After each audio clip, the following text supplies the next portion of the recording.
Hola familia y amigos, bendiciones en el nombre poderoso de Jesús. Mi nombre es Elmer Arana, soy apologeta católico y miembro del movimiento misionero Juan 23. En esta oportunidad vamos a hablar de las plagas de Egipto, las 10 plagas que que Dios envió a Egipto para la liberación de su pueblo. Hoy que está muy de moda las plagas, la pandemia del coronavirus que nos está atacando mucho y que debemos de orar mucho al Señor para que esta pandemia pues sea exterminada de la faz de la tierra y no cause más muertes. Así que vamos a hablar un poco pues de lo que fueron las plagas de Egipto.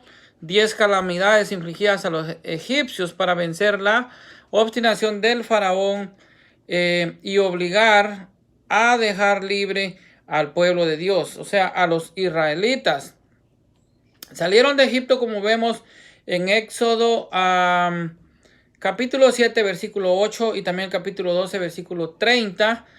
Nos habla pues de lo que es la salida. Éxodo significa salida. La notificación de Moisés al faraón sobre la voluntad de Dios solo fue un agravante para la condición del pueblo y el asombro de cambiar la vara de Aarón en una serpiente, lo que se produjo como prueba de la misión divina de Moisés, o sea, la misión que Dios le dio a Moisés para guiar al pueblo por el desierto, cruzar el Mar Rojo, pues ante todo, lo que fue pues la salida del pueblo de Egipto, cruzar el Mar Rojo y luego pues vagar por 40 años por lo que es el desierto y llegar a la tierra prometida.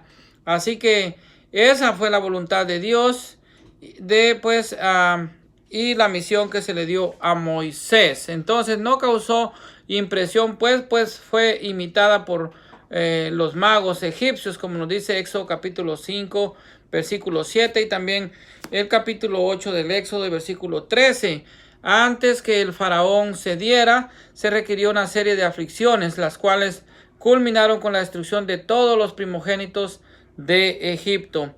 De las 10 plagas, 7 fueron producidas a través de la acción de Moisés y Aarón o de Moisés solo, y 3 principalmente, la cuarta y la quinta y la décima, por la acción directa de Dios mismo. No se puede establecer como certeza el intervalo de tiempo durante el cual ocurrieron las plagas. Las últimas 4 deben haber ocurrido en cercana sucesión entre el comienzo de marzo y los primeros días de abril, pues cuando el granizo cayó, la cebada estaba en las espigas y el lino en capullo, lo cual en el Bajo Egipto ocurre en marzo y los israelitas salieron el 14 del mes de Nisan, como si esto sí nos especifica pues la Biblia, el cual cae en la última parte de marzo o en los primeros días de abril. Las primeras 6 parecen haberse sucedido en intervalos cortos, pero es incierto el intervalo, o sea, no se puede determinar exactamente el tiempo. Si alguno entre ellas y las últimas 4, el relato bíblico de la impresión de que las 10 plagas fueron una serie de golpes en rápida sucesión, y esto es lo que parece que requirió el caso. La escena de las entrevistas de Moisés y Aarón con el faraón fue Tanis o Zoán en el Bajo Egipto, como nos dice pues el Salmo 78-77 en el versículo 12 al 43.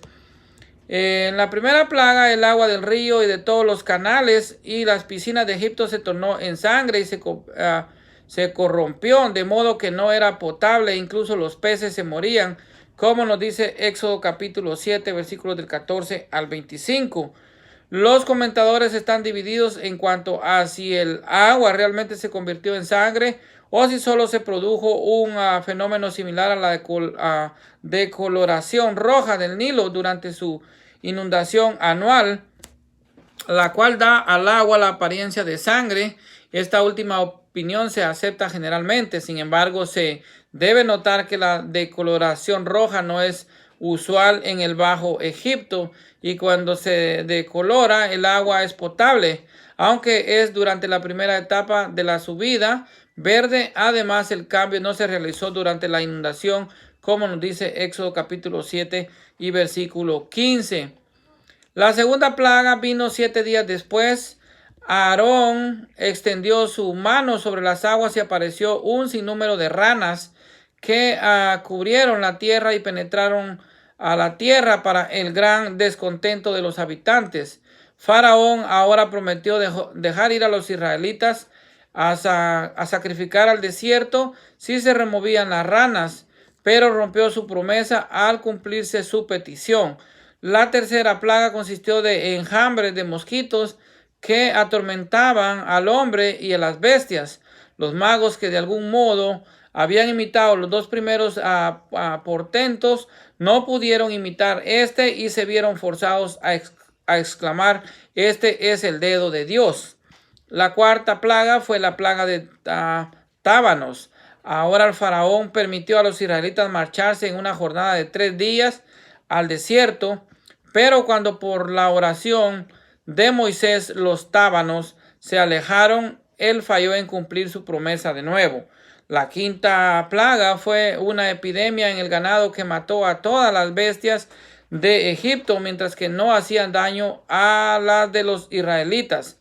La sexta consistió en úlceras que se produjeron en hombres y bestias. La séptima plaga fue una pavorosa tormenta de granizo. El granizo destruyó todo cuanto había en el campo, en la tierra de Egipto, desde los hombres hasta las bestias. El granizo pues machacó toda la hierba del campo y quebró todos los árboles del campo. Solo en la región de Gosen, donde habitaban los israelitas, no hubo granizo, como nos dice pues la Santa Escritura, principalmente en el libro de Éxodo, el capítulo 9, versículos 25 y 26. El asustado rey prometió de nuevo y se obstinó de nuevo al cesar la tormenta con la amenaza de una inaudita plaga de langostas. Es la octava plaga. Los siervos del faraón intercedieron y él dejó ir a los hombres, pero se negó a conceder más. Por lo tanto, Moisés extendió su vara y un viento solano trajo innumerables langostas que devoraron lo que había dejado el granizo. La novena plaga fue una horrible oscuridad que durante 3 días cubrió todo Egipto, excepto la tierra de Gosén. La causa inmediata de la plaga fue probablemente el Hamsin. Es un viento del sur al sureste, cargado con arena y polvo, que sopla alrededor del equinoccio de primavera y a veces produce oscuridad que rivaliza con las peores neblinas de Londres. Puesto que el faraón, aunque deseaba que se fueran, insistía en que dejaran los rebaños, la final y más dolorosa plaga fue la 10ª. Los golpeó la destrucción en una noche de todos los primogénitos de Egipto. Como las plagas de Egipto encuentran paralelos en fenómenos naturales del país, muchos las consideran como meros eventos naturales. La última evidentemente no admite una explicación natural, puesto que una epidemia no selecciona a sus víctimas según el método. Otras, no importa cuán natural sean, a veces pueden en este caso ser consideradas milagrosas debido al modo en que se producen. Estas pertenecen a la clase de milagros que los teólogos llaman prenaturales, para no mencionar que fueron de intensidad extraordinaria y que la primera ocurrió en un tiempo y lugar inusual y con efectos inusitados. Ocurrieron en el mismo tiempo y modo predicho. Muchos de ellos se produjeron por orden de Moisés y cesaron por su oración. En un caso al tiempo fijado por Faraón mismo, los fenómenos puramente naturales, es claro, no ocurren bajo tales condiciones. Además, los fenómenos ordinarios que eran bien conocidos por los egipcios no hubiesen producido tan honda impresión en el faraón y su corte. Así es de que todo esto es lo que realmente Dios hizo para lograr sacar al pueblo de la esclavitud de Egipto, que tenía pues más de 400 años sometido al faraón. Así es de que Dios sacó al pueblo de esa esclavitud y le dio libertad. Y eso es la Pascua judía, es en conmemoración a esa libertad que el pueblo judío celebra su Pascua, el Pesaj, el paso por el Mar Rojo y la liberación del pueblo de Israel. Y llegó así a la tierra prometida después de vagar más de 40 años por el desierto. Así es de que Vemos realmente pues cómo todo lo que hizo Dios por su pueblo, y aún así este pueblo a veces desobedeció a Dios, pero Dios amaba a ese pueblo y lo logró sacar. Entonces vemos cómo en la Pascua que se celebra, la Pascua judía, primero pasa a Dios cuando marca los postes con sangre y pues mata a todos los demás, y así pues deja vivo únicamente al pueblo. Entonces primero pasa a Dios y luego pasa el pueblo. El paso del pueblo es por el Mar Rojo, y es así pues como el pueblo es liberado. Así es de que vemos cómo se dan estas pestes ya en el Éxodo, en Egipto, y esto para entender un poquito con lo que actualmente se está dando del coronavirus, y es pues realmente una permisión de Dios que nos hace un llamado a la reflexión y a volver a sus caminos para andar en obediencia a Dios mismo. Así que oremos todos para que esta pandemia pronto pues termine, pronto pase de la faz de la tierra, ya que es un llamado pues de Dios. No es un castigo de Dios, sino es una permisión de Dios. Realmente lo que nos debemos preguntar no es si Dios castiga, sino si yo merezco el castigo porque soy pecador. O sea, todos hemos pecado y todos estamos condenados a morir. Así que, como dice el Salmo 51:7, en pecado me concibió mi madre, soy pecador, nací pecador, todos somos pecadores. Así es de que oremos para que esta pandemia pues pronto pase, pronto termine. Bendiciones para todos en el nombre poderoso de Jesús.